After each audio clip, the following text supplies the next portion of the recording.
Hi everyone, I'm excited to read you a new book today. We're going to read Goldy Luck and the Three Pandas. And then your job is just to pay attention and listen to the book. And after I read it to you, I'm going to give you a little writing prompt. So I'm going to post this video on Seesaw, and then I'm going to ask you to write your own story. So this story is called Goldy Luck and the Three Pandas. When Goldy Luck was born, her mother said, "Year of the Golden Dragon, very lucky year. This child will have good luck." "She has a face as round as a gold coin," said her father. "This child will bring great wealth." But Goldy had neither great wealth nor good luck. In fact, she could never seem to keep money in her piggy bank, and she had a bad habit of breaking things. One Chinese New Year, Goldy's mother woke her up and sent her to wish her neighbors "Geng Hei Fa Choi." "But Ma, I'm still sleepy and I'm so hungry." "It'll only take a minute. Mr. and Mrs. Chan would enjoy a visit from you. Take these turnip cakes to share with little Chan." "But he never shares anything with me. It's the New Year," her mother warned. "Wash away old arguments or be nice. Otherwise, you'll have bad luck." She did not want any more bad luck.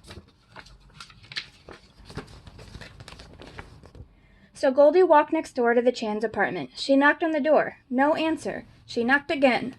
Goldy gave the door a little push. It swung open and she tumbled in, dropping the plate. Turnip cakes catapulted all over the floor. "Oh no!" Goldy cried. She wandered into the kitchen to find a broom. On the table were 3 steaming bowls of congee. A ceramic bowl, a wooden bowl, and a plastic bowl. Her tummy was grumbling. She was hungry. Surely her neighbors wouldn't mind if she had one little bit of their rice porridge. She sampled the congee from the ceramic bowl. Ugh, too watery. She tasted the congee from the wooden bowl. Yuck, too thick and clumpy. Then she slurped some congee from the plastic bowl. Just right. And before she knew, she had eaten it all up. After all that congee, Goldy was even sleepier. Maybe she could just rest a bit and wait for the Chans. She walked into the living room and saw 3 chairs. She plunked down on Mr. Chan's massage chair. Something hard steamrolled up and down her back. Ouch! Too rough. Next, she plopped into Mrs. Chan's armchair and disappeared into the fluffy pillows. Oh, too soft. Then she squeezed herself into little Chan's rocking chair. "Whee!" she shouted as she rocked back and forth. Just right. But she pushed too hard and the chair somersaulted backward. It hit the floor in a splintering crash. Oh no! 7 years bad luck! In either case, she was still so sleepy. She walked into the bedroom to find a place to lie down. What do you think is going to happen next? She climbed into a king-size bed. The mattress felt as hard as a week-old almond cookie. Ugh, too uncomfortable. Next, she flopped onto a queen-size bed. The electric bed began to fold her up like a dumpling. Yikes, too scary. What do you guys think is going to happen in the third bed? Then she leaped off and settled down onto little Chan's futon. Ah, just right, and she fell fast asleep. The Chans finally returned home. Who dropped these turnip cakes all over the floor? And didn't clean them up? A whole plate of turnip cakes ruined. They headed into the kitchen. Who's been eating my congee? Who's been eating mine? Little Chan wailed. I don't have any left. Someone's eaten it all. Mr. Chan heard a humming in the living room. Someone's turned on my massage chair. And someone's rumpled the cushions on my armchair. I don't even have a chair, shouted little Chan. It's been smashed to pieces. When the 3 Chans looked into the bedroom, Mr. Chan hollered, Someone's been sleeping in my bed. And someone's been sleeping in my bed, squealed Mrs. Chan. Look, said little Chan. It's Goldilocks sleeping on my futon. Goldy jerked awake. Who could sleep with all that yelling on? Mr. Chan, Mrs. Chan, I didn't mean to fall asleep. In a fluster, she jumped out of bed and dashed home.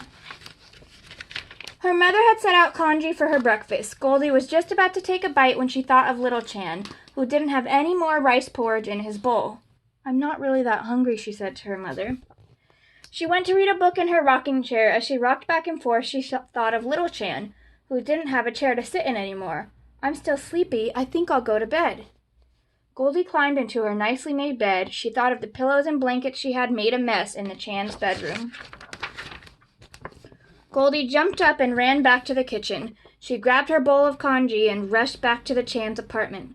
I didn't mean to break little Chan's rocking chair. I'll help you glue it back together. I'll fix all the blankets and make the beds. Goldy handed her bowl of congee to little Chan. I'm sorry I ate all your rice porridge and dropped all those turnip cakes. That's okay, Goldy. We were just about to make some more. Would you like to help? So Goldy and little Chan chopped, stirred, and steamed lots of turnip cakes. Then they fried them up nice and crunchy for the new year. Mrs. Chan handed Goldy a red envelope. Gung hei fa choi, Goldy. May the new year bring you great wealth and good luck. Thank you, Goldy said, but I think I found some good luck already. She smiled at little Chan, and the two friends sat down together to eat a whole plate of turnip cakes. So you guys might have been familiar with this story. It might have reminded you of another book called Goldy Luck and the Three Bears, and it's a very similar story to that. And it's also a small moment in Goldy Luck's life. So at the beginning of the school year, in our writing unit, we wrote about small moments that happened in our life. So that's not a big, long story, but a small moment of time about something that has happened in your real life, a small part of a trip you've been on with your family, or a small piece of information about a party you went to, or a store you went to, or something fun you did at home. Remember how Goldy Luck told this story? She could have said, I went to the neighbors and I dropped something off.